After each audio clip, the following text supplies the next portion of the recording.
طلع البدر علينا من ثنيات الوداع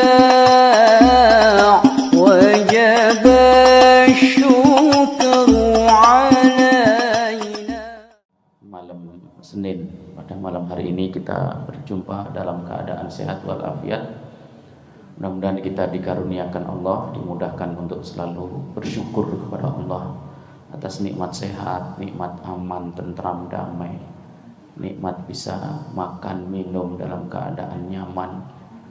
Mudah-mudahan Allah menjaga untuk kita nikmat-nikmat tersebut dan kita bisa menggunakannya dalam rangka untuk menjalankan fungsi kita sebagai makhluk atau hamba Allah, yaitu beribadah kepada Allah Subhanahu wa ta'ala. Amin amin ya rabbal alamin. Yang kedua, sebelum kita lanjutkan kajian adab berilmu kita, mengingatkan saya dan juga hadirin sekalian, Bapak Ibu semuanya, untuk selalu memperbarui, mengupdate niat. Kita ngaji niatnya untuk mendapatkan ridho Allah. Kalau sudah ridho Allah yang kita niatkan, yang lainnya akan ikut. Ampunannya dapat, rahmatnya dapat, barokahnya dapat, maghfirahnya dapat, semuanya. Ridha Allah Subhanahu wa ta'ala, bukan yang lain, ya kan? Yang kedua, untuk mendapatkan bahagia di akhirat. Kalau target kita bahagia di akhirat, insya Allah dunia juga akan berbahagia, ya kan? Boleh nggak Ustaz dua-duanya, bahagia akhirat dan dunia? Boleh, tapi akhirat harus dinomorsatukan. Kenapa? Karena hakikat kehidupan adanya di akhirat, kehidupan yang selama-lamanya. Dunia ini sebentar saja. Kita menginginkan bahagia akhirat dan juga dunia, ya. Yang ketiga, untuk menghilangkan kebodohan pada diri kita, kemudian pada diri orang lain.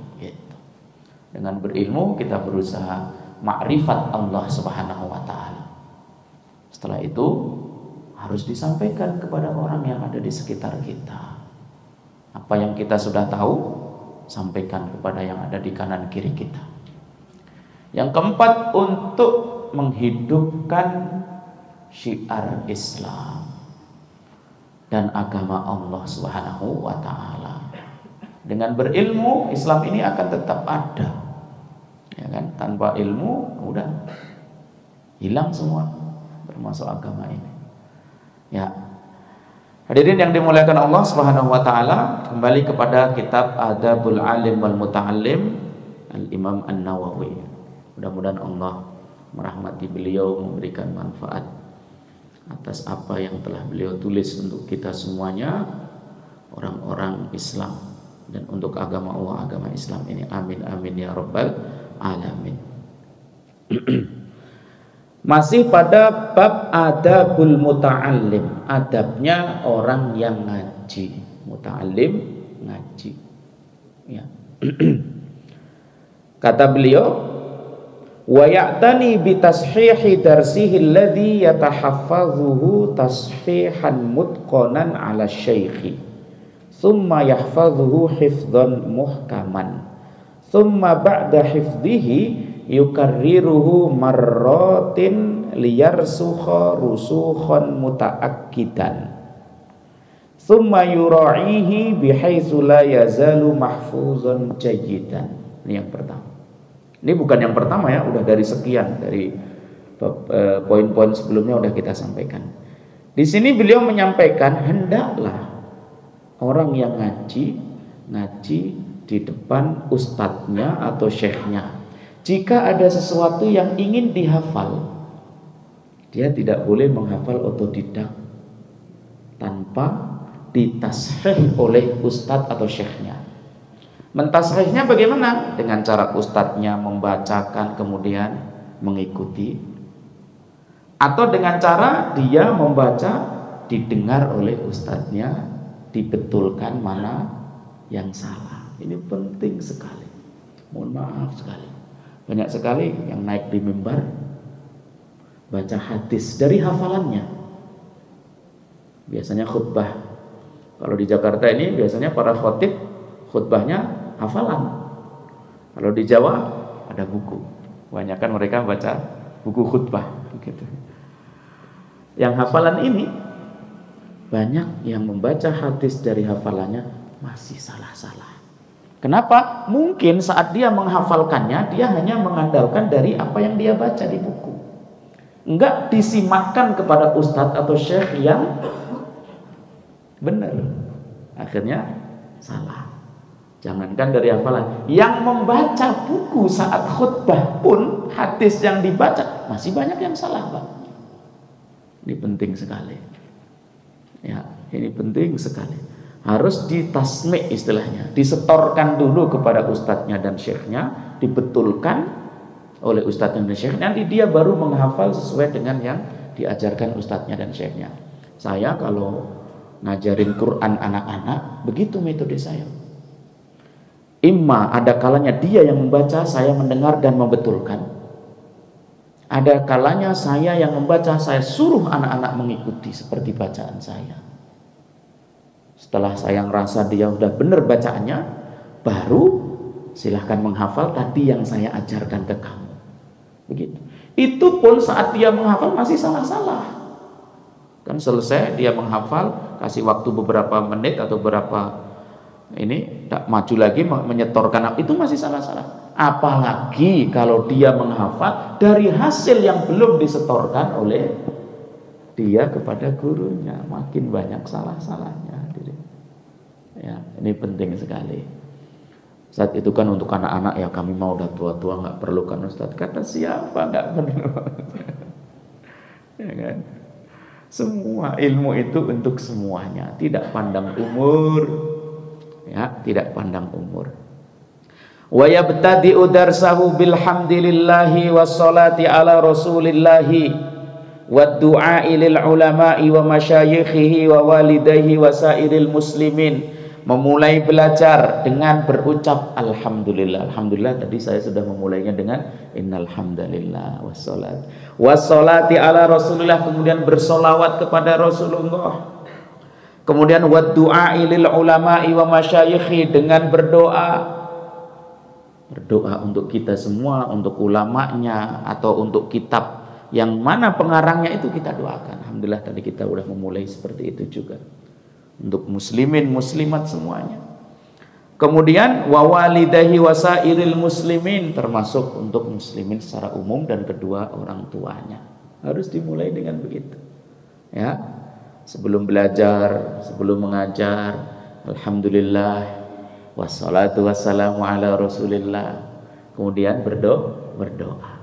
Ya, ini diantara adab, dan adab inilah yang akan membawa kepada manfaat dan berkahnya ilmu. Begitu. Banyak orang yang rajin luar biasa, tapi adabnya kurang, akhirnya nggak nyantol ilmunya. Itu kan, tapi dia adabnya luar biasa, kelihatannya belajarnya sedikit tapi kok paham, kok kelihatan lebih alim, karena adabnya. Alhamdulillah. Wa yubakkiru bidarsihi li hadis Allahumma barik li ummati fi bukuriha. Hendaklah dia yubakkiru itu berpagi-pagi, artinya bersegera gitu kan. Ya, karena Rasulullah SAW bersabda dan mendoakan, Allahumma ya Allah berkailah li ummati, untuk umatku, fi bukuriha, di waktu pagi-paginya. Ya, ini waktu pagi-pagi itu makanya kalau secara khusus para santri dilarang tidur, harus rajin belajar dan termasuk cara umum pagi-pagi itu jangan tidur, mengais rezeki. Orang yang tidur pagi rezekinya hilang. Demikian pula santri yang tidur pagi ilmunya hilang. Begitu. Makna secara umumnya bersegera ketika ada pelajaran dimulai, kita ada waktu, jadwalnya sudah dimulai, kita sudah bergegas di tempat pengajian tersebut. Begitu. Wa yudawimu ala tikrari mahfuzatihi wa la yahfazu ibtida'an minal kutubi istiqlalan bal yusahhihu ala syaikhi kama dzakarna fal istiqlalu bidzalika min adarril mafasidi.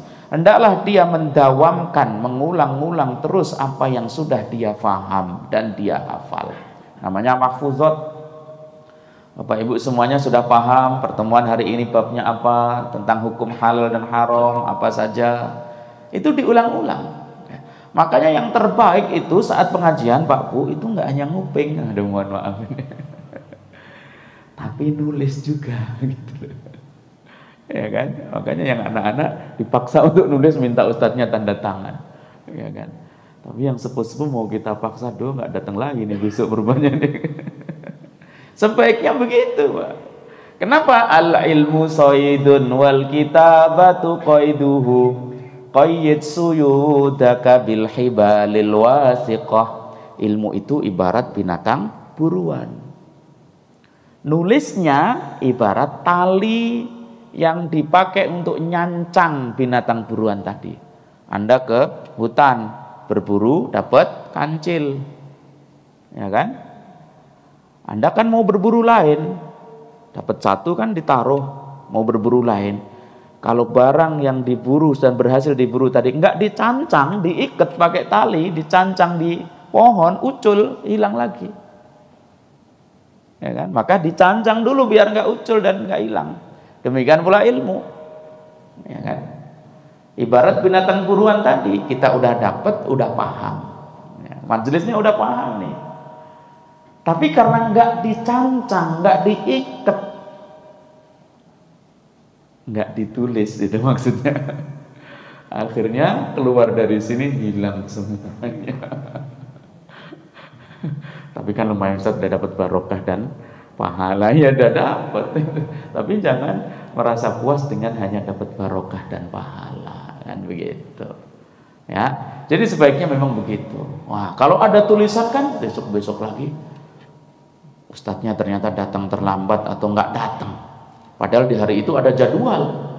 Dia datang memang untuk thalabul ilmi. Dia bukalah tulisan-tulisan tadi. Oh ya. Begitu.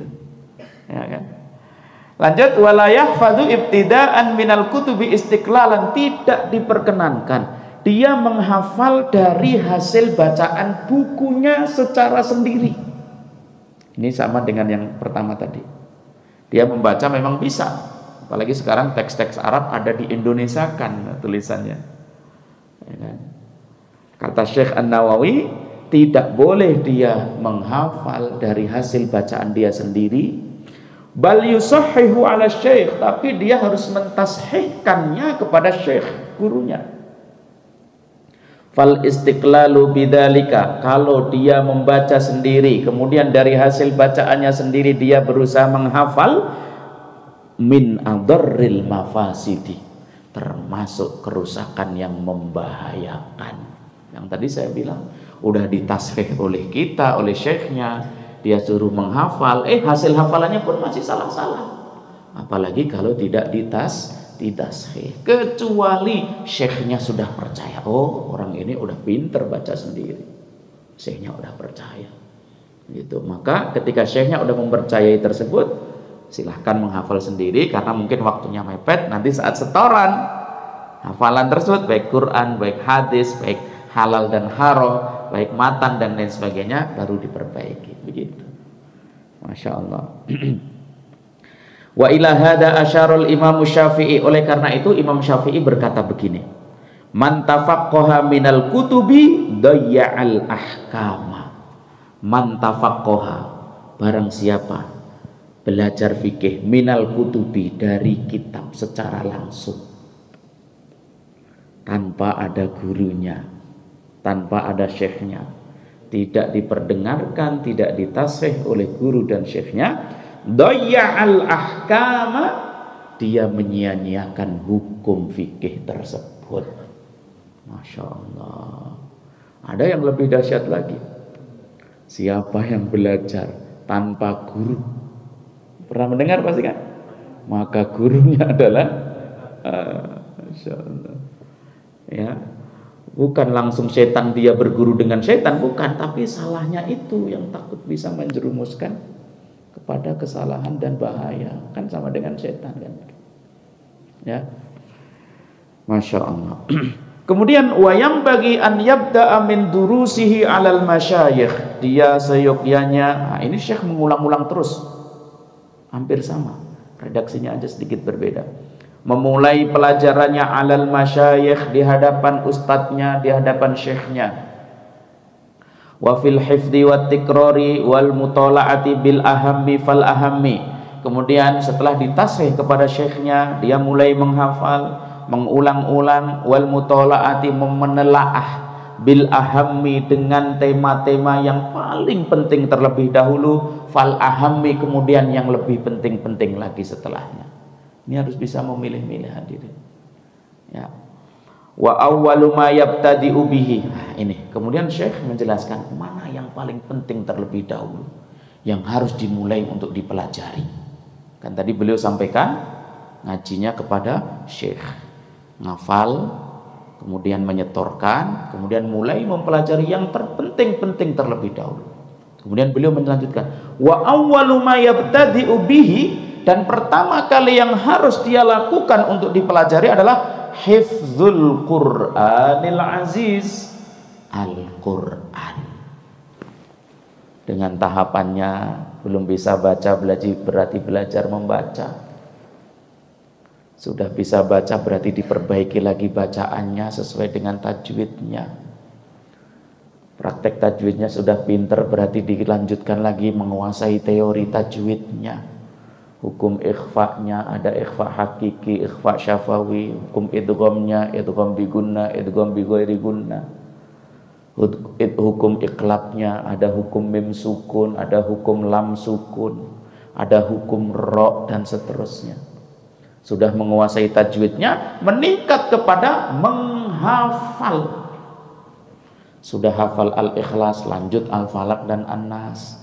Trikul sudah hafal, hafalkan Al-Masad, An-Nasr, Al-Kafirun. Udah hafal, lanjut ke atas lagi, nggak apa-apa, dari bawah, dari yang pendek-pendek. Al-Kausar, kemudian Al-Ma'un, Quraisy, Al-Fil, Al-Humaza, Al-Asr, At-Takasur, Al-Qari'ah, Al-Adiyat, Az-Zalzalah. Kemudian Al-Bayyinah sampai ke atas Al-Fatihah. Begitu. Sudah hafal 30 juz, lanjut lagi qiraat lainnya. Begitu. Kalau kita di Darul Wasilah 3 level hafalan Quran. Level 1, 2, dan 3. Level 1 hafalan 30 juz tanpa ijazah, tanpa sanad. Kemarin salah satu santri kita Pak Bu, dari subuh sampai setelah asar 30 juz sekali duduk berhasil. 30 juz sekali duduk, hafalan Pak, bukan baca. Kemarin selesai, dari subuh jam 5 berhenti saat azan zuhur dan makan siang. Setelah asar lanjut, selesai jam 4:30, 30 juz sekali duduk. Sebelum 30 juz sekali duduk, prosesnya setiap 1 juz ujian, simaan 1 juz sekali duduk, terus dapat 5 juz, ujian 5 juz, simaan 5 juz sekali duduk, baru masuk ke juz ke-6. Setiap 1 juznya ujian. Ujiannya 4 macam ujian. Ujian menghafalkan urutan surat, tebak surat, akhir ayat dan awal ayat. Ini ayat yang saya bacakan ada di surat apa? Lulus. Ujian 6 juz, ujian 5 juz, selanjutnya juz 6 sampai 10. Kemudian ujian 5 juz, selanjutnya juz 11 sampai, terus selesai semua dia lewati. Ujian terakhirnya adalah 30 juz sekali duduk. Yang nyemak aja keteteran, tapi karena nikmatnya Al-Quran, 30 juz sekali duduk. Saya suruh dia makan, dia nggak makan, makan roti dan minum, selesai. Masya Allah. Seperti itu ya hafalan Al-Quran. Selesailah hafalan Al-Quran 30 juz, itu kita sebut dengan level 1, masuk level 2, nanti masuk level 3. Begitu Quran, nggak ada habisnya Quran. Minimal kalau di kita selesai level 1, hafal Al-Quran kata Syekh, ya kan, belajar Al-Quran, ya kan. Fahuwa ahammul ulum. Ini yang sering saya katakan. Karena Al-Quran adalah ilmu yang paling penting. Semua bentuk tolabul ilmi, ilmu apapun itu penting luar biasa. Di antara yang penting benar, yang paling penting Al-Quran, Pak. Makanya saya kalau memotivasi ibu-ibu, bapak-bapak yang sudah tua-tua dan lain sebagainya untuk tidak patah semangat mengaji Quran, ekspres menuju surga Al-Quran. Anda satu ya, kalau di sini dulu kita belajar ya, Imam Abu Hurairah kalau tidak salah mengatakan, saya duduk satu majelis memahami satu bab tentang halal dan haram lebih saya cintai daripada jihad 70 kali. Masih ingat Pak? Masih ingat ya di sini? Memahami tentang halal dan haram berarti umum fikih. Yang lebih afdol dari itu semuanya adalah ketika bapak dan ibu semuanya Quran. Ya, Quran, Masya Allah. Nggak ada yang menandingi ilmu lain, nggak ada yang menandingi Al-Quran.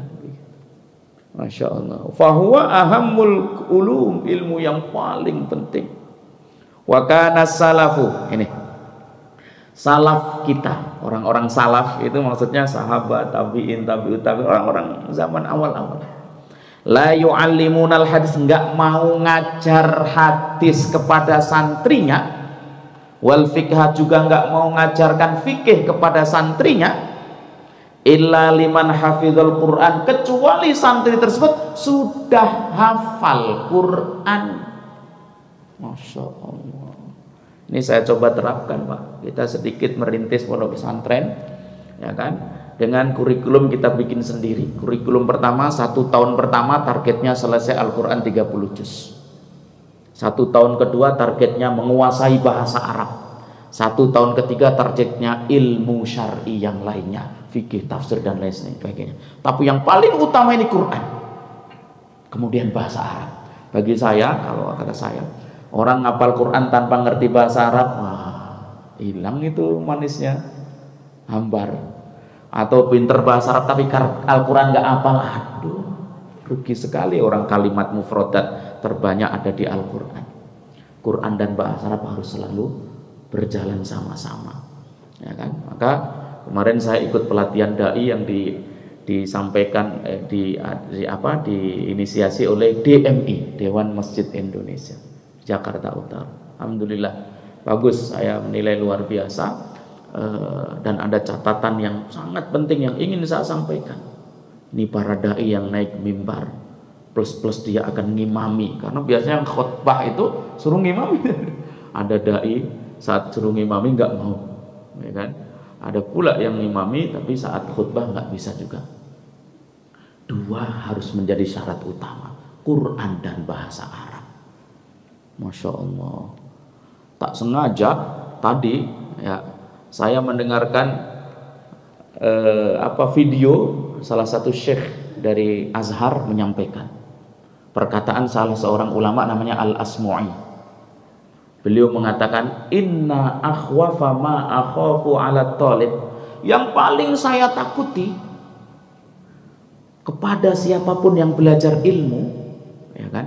Yang paling saya takuti dia belajar ilmu nggak paham nahwu, nggak paham sorof, artinya nggak paham bahasa Arab, ya. Yang saya takuti dia masuk kategori mangkadzaba alayya muta'ammidan, hadis Nabi yang berbunyi, barang siapa yang berdusta atas nama saya dengan sengaja, hendaklah dia menyiapkan kursinya di neraka. Berdusta atas nama Nabi dengan sengaja masuk neraka. Kata Syekh Al-Asmu'i tadi mengatakan, orang yang nggak ngerti bahasa Arab, nggak ngerti nahwu dan sorof, apalagi dia naik mimbar ceramah, takutnya membaca hadis salah. Yang harusnya fa'il dijadikan maf'ul bih, yang harusnya maf'ul bih dijadikan fa'il, yang harusnya mubtada dan lain sebagainya. Itu ketika uslubnya sudah berubah, maknanya berubah. Sementara Nabi nggak salah, kamu yang salah baca. Berarti ketika kamu salah baca padahal Nabi nggak salah baca, kemudian kamu nggak mau memperbaiki potensimu, ini sama dengan kamu berdusta atas nama Nabi. Waliyadzubillah. Masya Allah. Saya sering menyampaikan forum ini, kata-kata ini di forum-forum di tengah-tengah para ustadz. Gitu. Tidak berarti saya ngeklaim diri saya ngerti bahasa Arab, ya. Kita sama-sama saling nasihat menasehati. Begitu. Masya Allah. Ada pula pinter bahasa Arab, tapi saat ngimami Qur'annya berantakan. Ya, Qur'annya berantakan. Mat Tabi'i dibaca lebih panjang daripada 2. Ya kan? Mat Arid bisukun tidak dibaca panjang. Ya, saya pernah mendengar orang imami liila fi Quraisy ilafihim rihlatash shita'i was-shaif falyabudu rabb hadzal bait alladzi at'amahum min ju'in wa amanahum min khauf. Kesalahannya di mana Pak tadi saya baca? Oh, halo. Tadi yang saya baca ada kesalahan. Kesalahannya di mana? Serius nggak tahu? Saya ulang lagi ya. Li'ilafi Quraisy ilafihim rihlatash shita'i was-shaif falyabudu rabb hadzal bait. Sampai sini dulu. Kesalahannya ada di mana? Akhir ayat. Itu minimal dipanjangin 2 Pak. Li'ilafi Quraisy minimal. Kalau enggak, salah. Gimana? Ilafihim rihlatash shita'i was-shaif falyabudu rabb hadzal bait. Minimal dipanjangkan 2. Kalau dibaca pendek ya salah. Kecuali Anda baca wasol. Li'ilafi Quraisyin ilafihim rihlatash shita'i was-shayfi falyabudu rabb hadzal bait. Kalau dibaca wasol tidak ada panjang di situ tadi. Ada pula ngimami, jamaahnya nggak ngerti. Sama kayak tadi saya tanya salahnya mana, kan banyak nggak ngerti. Tapi kita yang tahu ini geli gitu. Waduh, mendingan tadi nggak sholat di belakang dia. Di hati itu begitu. Padahal dia sedang makmuman gitu. Alhaakumut takasur hatta zurtumul maqabir kalla sawfa ta'lamun thumma kalla sawfa ta'lamun. Tadi saya membaca dengan bacaan yang salah. Pertanyaan saya, kesalahannya di mana Pak? Saya ulang lagi. Alhaakumut takasur hatta zurtumul maqabir kalla sawfa ta'lamun. Ada 2 kesalahan. Yang mana Pak? Halo? Betul. Wasolnya. Anda ketika tadi saya membacanya wasol atau wakof 3 ayat tadi. Wasol, 1 nafas. Ketika Anda membaca wasol, maka kalimat terakhir atau huruf terakhir di setiap ayat harus diharokati lengkap, jangan disukun. Berarti kalau 3 ayat tadi mau dibaca wasol, begini bunyinya: Alhaakumut takasuru hatta zurtumul maqabir kalla sawfa ta'lamun. Perhatikan. Tapi kalau Anda membaca wasol tapi huruf terakhir di akhir ayat kau sukunkan, ini dari mana pelajarannya? Dan ini sering sekali biasanya imamnya buru-buru, pengen cepat selesai ayat tersebut, dia baca wasol tapi huruf terakhirnya disukun sebagaimana dia baca wakof. Entah karena dia nggak tahu hukum ini atau karena dia memang salah. Dan ini luar biasa, ya kan? Ketika kawan-kawan yang hafiz Quran, huruf terakhir harokatnya apa ketika dia nggak tahu, itu kemungkinan ada 2. 1, dia nggak ngerti bahasa Arab. Saya ngerti alhaakumut takasuru, roknya dhammah karena dia fa'il. Hatta zurtumul maqabir, maqabiro, roknya fathah karena dia maf'ul bih. Tahu kita? Tapi kalau dia dari sononya ngapal dan nggak ngerti bahasa Arab, dia nggak bakal tahu rok itu asalnya dhammah, fathah atau kasroh. Maqabiro asalnya fathah, dhammah atau kasroh, dia nggak akan tahu. Siapa yang menetapkan dia tahu ini fathah? Kemampuan dia belajar bahasa Arab. Makanya serem sekali, ya kan? Tapi saya yakin teman-teman yang seperti itu enggak sengaja salah. Ketika dia tidak sengaja salah, maka Allah dimaafkan. Tapi tidak boleh kemudian berhenti di titik itu dia nggak mau belajar, merasa sudah cukup dan sudah puas. Nggak ada orang yang merasa dirinya sudah cukup dan sudah puas dengan ilmunya, dia sudah bodoh. Man zanna annahu qad alima faqad jahil. Siapa yang mengira dirinya sudah alim, pinter, dia udah bodoh. Nggak ada orang yang alim terus belajar, mengembangkan diri ya. Kita semuanya nih Pak, ya kan? Ya, kalau orang seperti saya, seperti belajar saya saat saya mengajar. Jadi sebelum mengajar itu saya baca dulu Pak. Sebelum saya datang ke sini itu saya baca dulu Pak.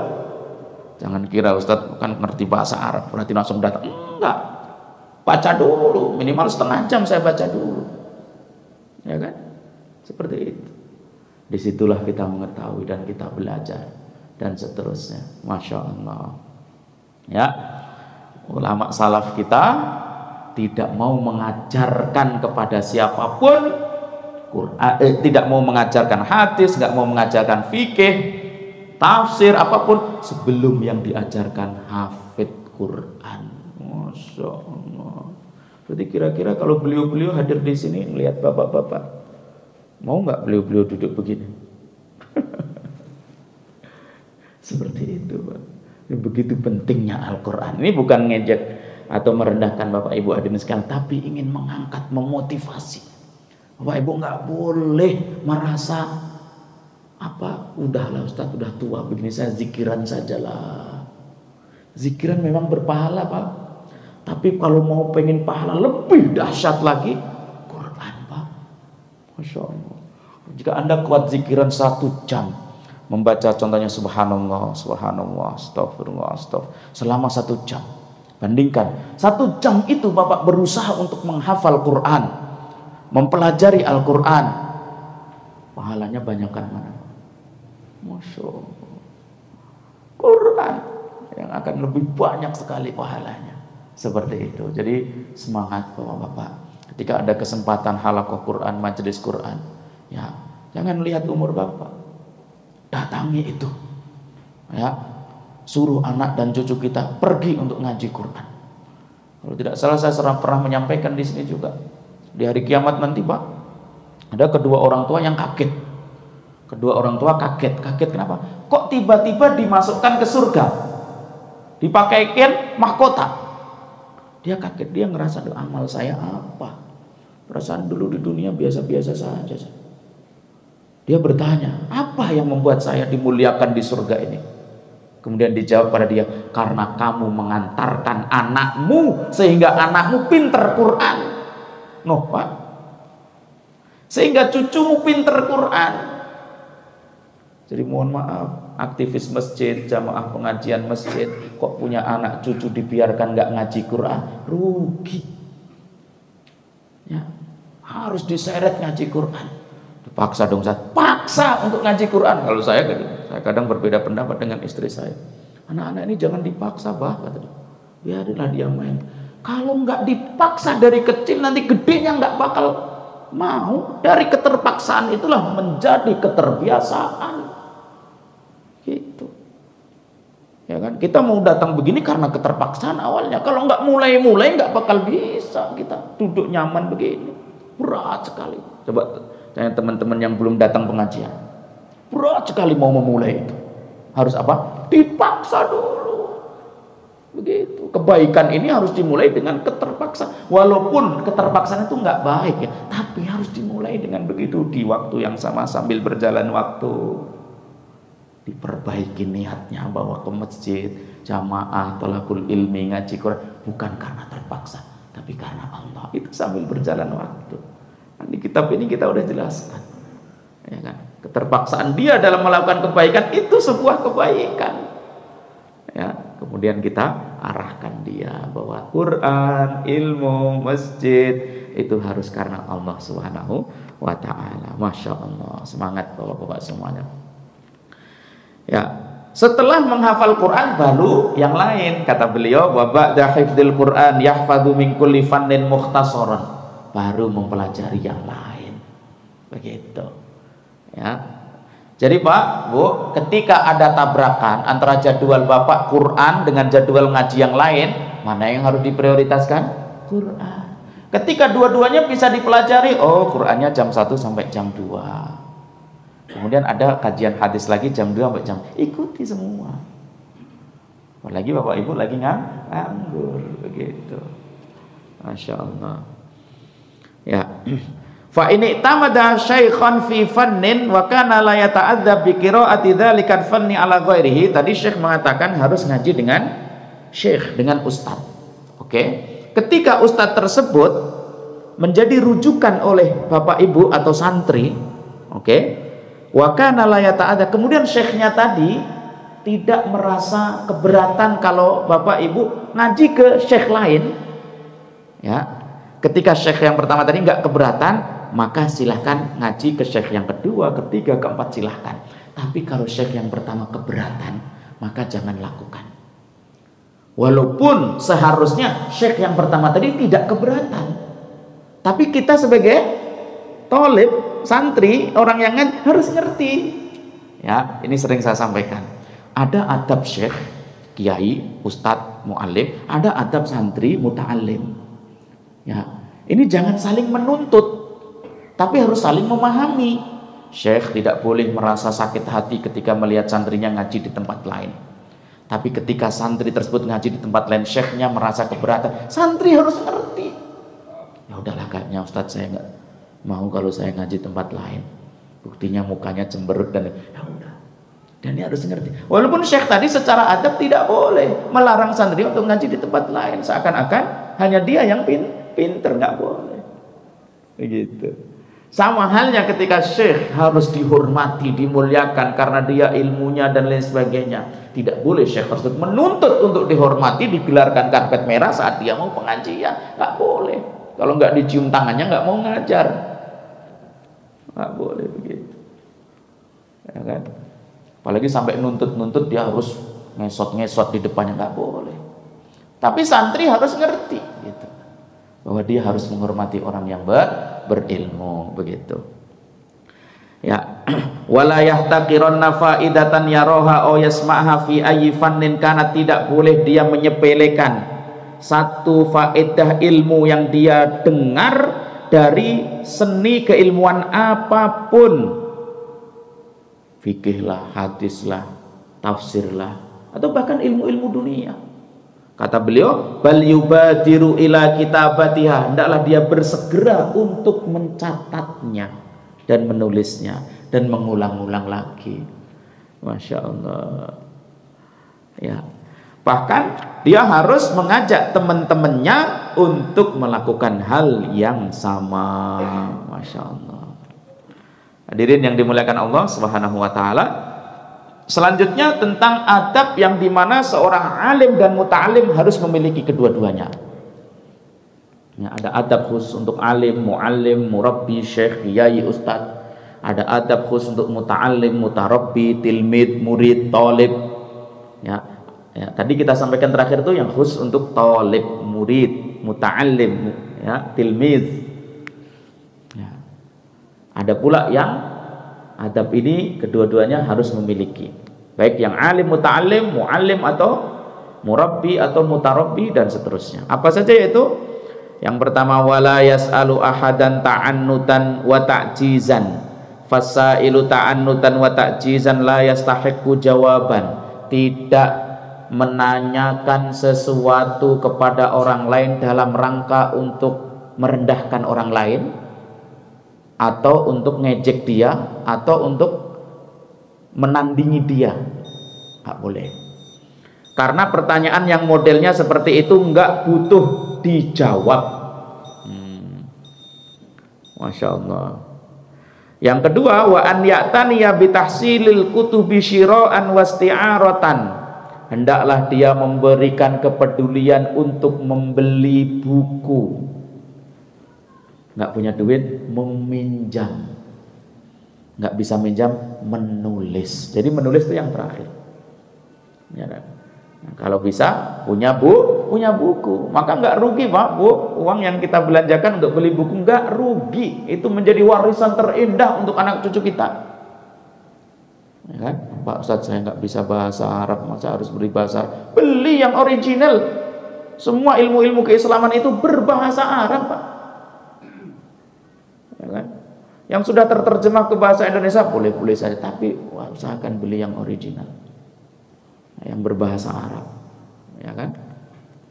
Seperti itu.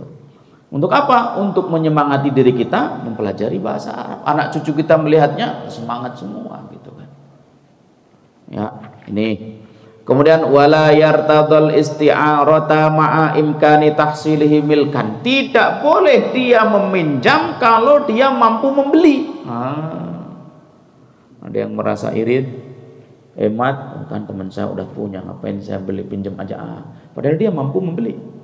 Tidak boleh meminjam kalau dia mampu beli. Apalah, duit ini satu kali makanmu di rumah makan sederhana Padang, itu bisa untuk beli buku itu segini ini contohnya. Ya. Jangan pelit-pelit untuk beli buku. Masya Allah. Fa in ista'arahu lam yubti bihi li alla yufawwital intifa'a bihi ala sahibihi. Ya, kalau ada yang minjam, jangan pelit juga untuk memberi pinjaman, ya kan? Mungkin temennya tadi nggak punya duit untuk beli, kita paham lah. Jangan pula kita hardik dia, beli dong kata Pak Ustadz, beli. Dia padahal nggak mampu beli. Kecuali dia mampu beli, kita nasihati baik-baik. Ya, kata Pak Ustadz dalam buku kitab Adabul Alim wal Muta'allim, kalau Anda mampu memiliki dengan membeli sendiri, jangan meminjam-minjam. Bukan berarti saya pelit loh ya. Tapi kalau sementara saya pinjemin dulu ya, gitu. Ya, Masya Allah. Anil Imam Az-Zuhri, Al-Imam Az-Zuhri berkata, iyyaka wa ghululal kutubi. Jangan sampai kamu pelit terhadap buku. Nah, pelit terhadap buku itu maksudnya kamu punya duit untuk beli, nggak mau beli. Kamu punya buku untuk bisa dipinjemin ke orang lain, kamu nggak mau minjemin ke orang lain tersebut. Itu pelit namanya. Menahan buku kamu sendiri di rumah, ya kan? Apalagi nggak pernah dibaca, buat pajangan di lemari saja, no, jangan pernah dilakukan hal itu. Ya. Anil Fudail, laisa min af'ali ahlil wara' wala min af'alil hukama. Tidak termasuk perbuatan ahlil wara'. Ahlil wara' itu orang yang wara'i, takwa. Dan tidak pula perbuatan orang-orang yang ahli hikmah, yaitu apa? An ya'khudha sima'a rajulin wa kitabahu fayahbisahu anhu wa man fa'ala dzalika faqad zalama nafsah. Dia punya buku kemudian dia tahan untuk dirinya sendiri, enggak mau dibaca atau dipinjam, enggak mau dipinjamkan kepada orang. Orang yang melakukan hal itu faqad zalama nafsah. Sungguh dia telah zalim terhadap dirinya sendiri, ya. Jadi hadirin, meminjamkan buku kepada orang lain yang membutuhkan pinjaman, hukumnya sunnah, ya kan? Hukumnya sunnah. Kecuali orang tersebut bisa beli, pelit terhadap buku, jangan dikasih pinjam, ya kan? Kasih aja pelajaran gitu. Seperti itu. Wa an Sufyan Ats-Tsauri, terakhir karena udah adzan Isya. Sufyan Ats-Tsauri berkata, man bakhila bil ilmi, barang siapa yang bakhil, pelit terhadap ilmu, ilmu nggak mau disampaikan, punya buku nggak mau dipinjamkan, nggak mau dibaca dan lain sebagainya. Siapa yang pelit terhadap ilmu, ubtuliya bi ihda salasin, dia akan terkena bala. Balanya satu dari 3 perkara. Apa itu? An yansahu, dia akan lupa terhadap ilmu tadi. Ya. Yang kedua, au yamuta wa la yantafi bi, atau dia ilmunya nggak manfaat sampai mati. Sampai mati nggak manfaat ilmunya. Yang ketiga, au tadhhaba kutubuhu, atau kitab-kitabnya hilang. Ini kata Imam Sufyan Ats-Tsauri, siapa yang pelit terhadap ilmunya, satu, kemungkinan dia lupa terhadap ilmunya. Kemungkinan kedua, dia mati dalam keadaan nggak manfaat ilmunya. Kemungkinan ketiga adalah hilang kitab-kitabnya. Ya. Wa qala rajulun li Abil Atahiyah, ada seseorang bertanya kepada Abul Atahiyah. Beliau berkata, "A'irni kitabaka, tolong pinjami saya kitabmu." Boleh dong saya pinjam kitabmu. Qala inni akrahu dzalika, saya enggak mau minjemin.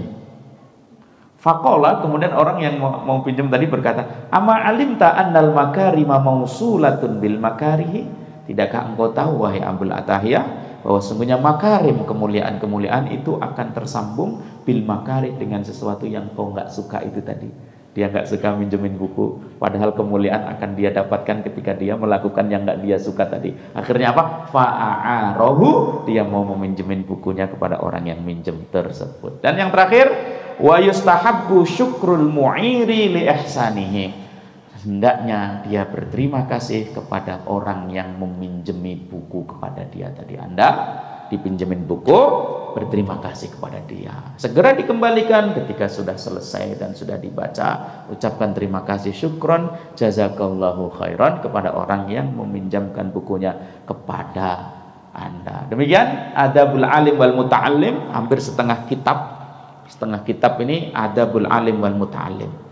Selanjutnya dalam kitab ini adabul fatwa wal mufti wal mustafti, tentang fatwa, mufti, mustafti dan seterusnya. Mudah-mudahan beberapa bulan yang sudah kita lewati mengaji kitab ini tentang khususnya adabul alim wal muta'allim nyantol ya, bisa kita pahami, bisa kita amalkan, bisa memotivasi diri kita, dan lebih daripada itu bisa kita aplikasikan dalam kehidupan kita sehari-hari. Sebelum kita tutup, mungkin tidak perlu pada pertanyaan atau tambahannya karena sudah adzan isya. Barakallahu fikum wa ahsana ilaikum wallahul muwaffiq ila aqwamit thoriq. Subhanaka Allahumma bihamdika asyhadu an la ilaha illa anta astaghfiruka wa atubu ilaik. Wassalamualaikum warahmatullahi wabarakatuh.